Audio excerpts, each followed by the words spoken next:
Няма ли да спрете за една секунда? Здравейте. разбира. Вие сещате ли се защо съм тук? Вие ми кажете, не знам. Да ви подскажа ли? Мисля, че съм блондинка, но се сещам.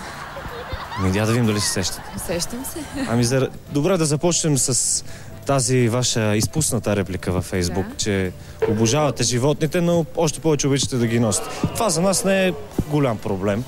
Но така като добавим и това, че през 2009 година бяхте избрана за Мис България, чиято кауза на конкурса тогава беше опазване на дивите животни. Не беше такава каузата. Грешна ви информацията. Става въпрос за птици. Как птици? Вижте какво казвате вие самата няколко дни преди конкурса през 2009 година. Заповядайте, кажете за каузата. Каузата тази година на Мис България е защита на диви животни. В понеделник бяхме в Стара Загора, в Спасителния център за защита на диви животни. И цяла година това ще бъде каузата на Мис България. Става въпрос за птици. Да. Има разлика между птици и диви животни. Разбира се, абсолютно сме съгласни. Става въпрос за кауза, която аз получих като това, че спечелих конкурса Мис България. Последствие. А кожените палта и любовта ми към тях, която няма да престане, а ще бъде винаги, много преди конкурса. Мога да ви кажа, че това палто, това е едно от любимите ми и съм си го купила 2005 година, а 2009 съм станала Мис България. Така че, както се казва, вълка козината си мени, но нрава не. Тъй като аз винаги съм била с такива палта, би било глупаво да измена на себе си. И след това, заради това, че спечелих този много престижен конкурс за красота, да променя по някакъв начин собствения си стил или да лъжа по някакъв начин хората, заради това, че аз нямам такива палта. Тъй като аз много харесвам вашето предаване. И ние ви харесваме. Имам чувство за хумор. Благодаря. Приемете този златен скункс.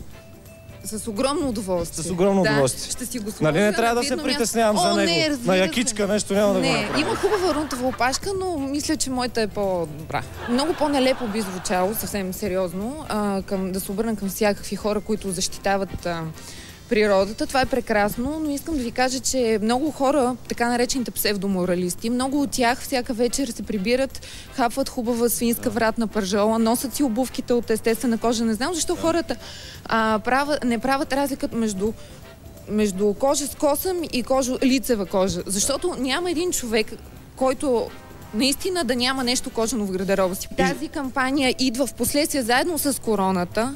Аз какво трябва да направя? Да кажем, не, аз изведнъж да стана на друга. Да имате някаква ангажираност. Вие вярвате ли в тази кауза? Или просто през 2009 го направихте заради регламент? Заради регламент.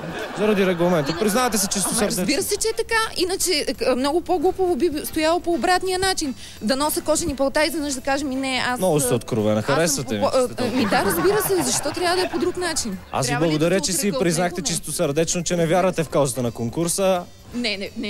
Просто сте го направили заради регламента, така казах. Не съм го казала, не ме префразирайте, не е така. Казвам, че това е една кауза, която застанах зад нея, защото така се получи, че съм спечелила конкурса, който я подкрепя в случая. Но аз и до конкурса съм носил кожени палта и след него ще нося. Ще продължите да носите и след като получихте този златен скункс, за неговата съдба няма защо да се притеснявам. Много ваши колежки в световен мащаб, така известни модели, се снимат голи в подкрепа на дивите животни, а пък вие се снимате с кожа. Не искате да приличате с тях, вие си имате ваш стил. Еротиката е много далеч от моето амплоа. Никога не бих се снимала. Имала съм предложения за снимки гола, но това не съм аз със сигурност. Просто се получи някакво противоречие. Не е противоречие. Противоречие. Аз опитвам да ви обясня, че всъщност... Аз ви обясних. Винаги съм искала да получа. Ето, че получихте златен скункс.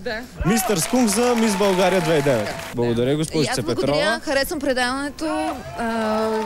И ние ви харесваме. Виждаме и много се радваме, че го приехте толкова достойно. А за финал исках да ви попитам само, знаете ли, детската мечта ми е да бъда целунат от Мис. Дали нещо може да направим по въпрос, да ме дарите с една целувчица за финал?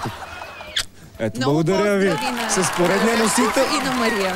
А на мене Боби Ваклинов, на мене целувчица, на тях поздрави. С поредния носител на златен скункс Антония Петрова. За господари на ефира. За господари на ефира. Боби Ваклинов.